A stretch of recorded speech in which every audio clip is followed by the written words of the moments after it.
Setiap orang memiliki impian, harapan, atau cita-cita. Ya, meskipun tidak semua impian, harapan, atau cita-cita itu dapat tercapai, tetapi tentu kamu ingin impian, harapan, atau cita-cita kamu itu sebagian besar tercapai, atau setidaknya mendekati apa yang ingin kamu harapkan, baik itu di dalam karir, kehidupan, maupun berbagai bidang kehidupan kamu. Nah, untuk mencapai keberhasilan atau kesuksesan di bidang apapun, ada faktor-faktor yang menentukannya. Oleh karena itu, di dalam buku saya yang saya tulis berjudul 6K Ilmu Rahasia Sang Pemenang, saya membongkar faktor-faktor yang mendukung kesuksesan banyak orang. Di dalam buku ini saya catat minimal ada 6 faktor yang bakal mendukung kesuksesan setiap orang dan tentu saja keberhasilan atau kesuksesan kamu. Nah, ke-6 faktor itu saya mulai dengan huruf K, jadi saya singkat dengan 6K, sehingga sesuai dengan judul buku ini, 6K Ilmu Rahasia Sang Pemenang. Nah, seperti apa ke-6 faktor itu? Nantinya tentu kamu bisa membaca lengkapnya di dalam buku saya 6K Ilmu Rahasia Sang Pemenang ini. Bagi kamu yang ingin memesannya, silakan baca nomor WA yang tercantum di dalam deskripsi. Namun hari ini saya akan membongkarnya dari awal sampai akhir video ini. Oleh karena itu, kamu tonton video ini dari awal sampai akhir. Nah, bagi kamu yang baru pertama kali ini menonton video saya, silakan kamu like, subscribe, dan tekan tombol lonceng notifikasi, sehingga ketika saya membagikan video terbaru, kamu menjadi orang pertama yang mengetahuinya. Nah, kalau kamu subscribe channel YouTube saya ini, kamu akan mendapatkan keuntungan-keuntungan penting, yaitu saya akan membagikan berbagai hal dan berbagai tips terkait soft skill dan lain-lain sebagainya minimal 2 kali dalam seminggu secara rutin, bahkan kadang-kadang lebih dari 2 kali. Oleh karena itu teman-teman, ayo subscribe sekarang juga.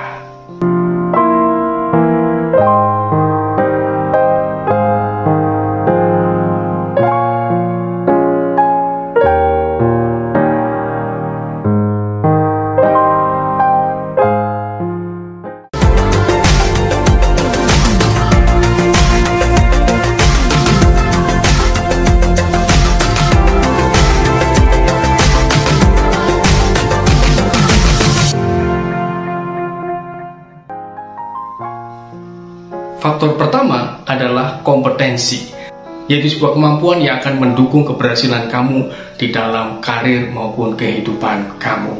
Bukankah itu sebuah kesempatan, teman-teman? Lalu yang kedua, kesempatan kadang-kadang datang dalam bentuk kebutuhan orang lain.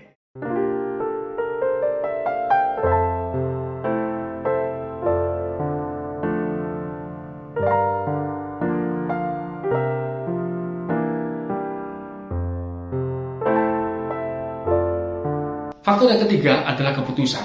Di dalam buku 6K Ilmu Rahasia Sang Pemenang, saya gambarkan pengambilan keputusan itu seperti sebuah tongkat. Jadi ujung yang satu itu keputusan yang kita ambil, ujung yang lain itu konsekuensi dari keputusan yang kita ambil. Yang perlu kita pahami adalah bahwa kita mau mengambil keputusan seperti apapun, itu selalu ada konsekuensinya, baik konsekuensi positif maupun konsekuensi negatif. Bahkan ketika kamu memutuskan untuk tidak mengambil keputusan apapun karena takut mengambil keputusan, itu juga sebuah keputusan. Itu keputusan untuk tidak mengambil keputusan, dan itu tentu saja ada konsekuensinya juga. Nah, jadi teman-teman, untuk berhasil di dalam kehidupan, beranilah mengambil keputusan. Tentu sudah kamu pertimbangkan dengan cermat. Karena apa? Kalau kamu tidak mengambil keputusan apapun dalam hidupmu karena tidak berani, maka dalam tanda kutip nih, hidup kita akan mengikuti arus saja.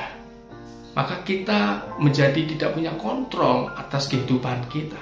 Ini yang membuat kita kadang-kadang menjadi tak berdaya dan akhirnya stres, akhirnya menganggap bahwa waduh, saya ini hanya korban.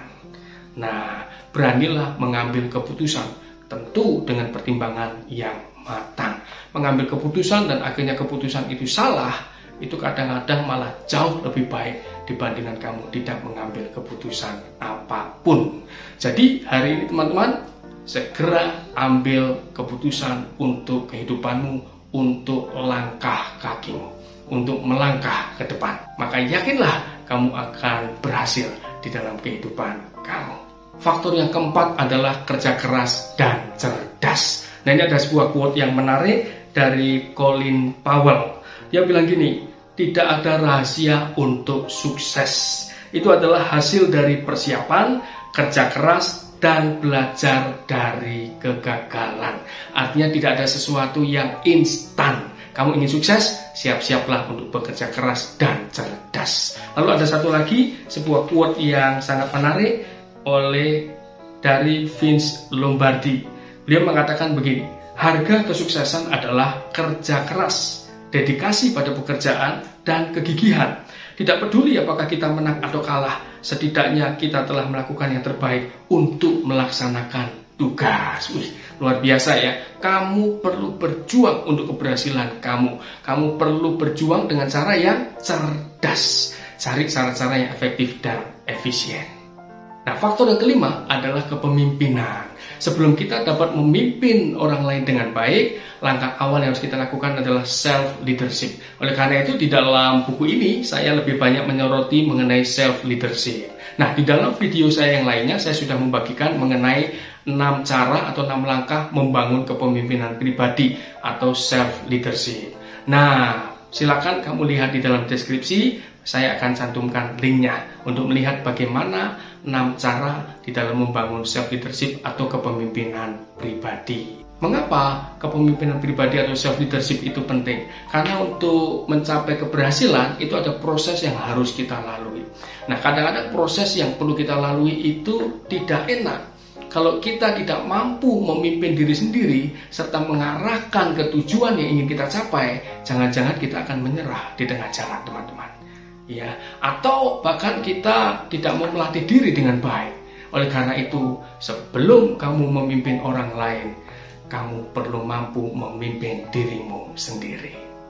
Dan faktor yang keenam, last but not least. Faktor yang keenam ini di dalam buku saya ini memang saya tulis sebagai faktor yang terakhir, tapi sebenarnya ini bukan yang paling akhir gitu. Saya sengaja menaruh di yang terakhir karena sebenarnya ini adalah faktor yang terpenting, sehingga ini sebutnya adalah last but not least, yang terakhir tetapi bukan yang terkecil.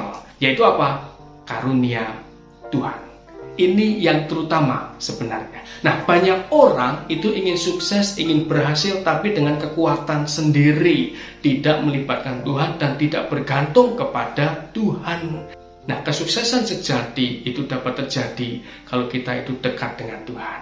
Oleh karena itu, teman-teman, beribadahlah pada Tuhan dengan baik. Berikan waktu khusus untuk beribadah, yang Muslim sholat, yang Kristen berdoa, yang Hindu Buddha juga beribadah sesuai dengan agamanya masing-masing, dan juga baca kitab suci karena di situ ada value-value yang baik, ada nilai-nilai yang baik dan kita terapkan dalam kehidupan. Dan kita perlu terus bergantung kepada Tuhan.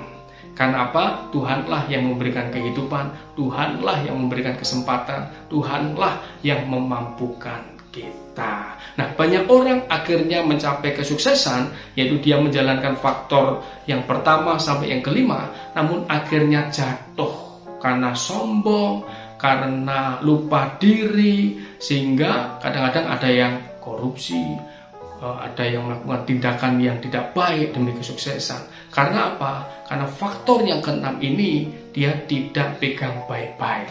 Ya, ini yang disebut dengan spiritualitas kerja, spiritualitas dalam kehidupan. Faktor yang terakhir ini, karunia Tuhan, itu merupakan fondasi di dalam kehidupan kita.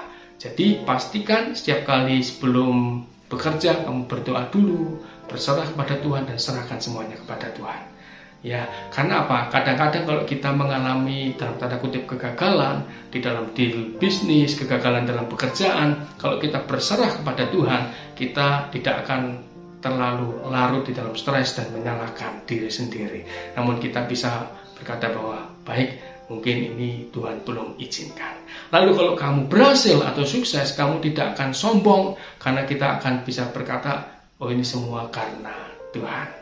Nah, demikian teman-teman, ke-6 faktor yang akan mendukung kita untuk sukses. Silakan kamu cek dari ke-6 faktor itu masing-masing bagaimana kamu terapkan. Apakah sudah maksimal atau belum?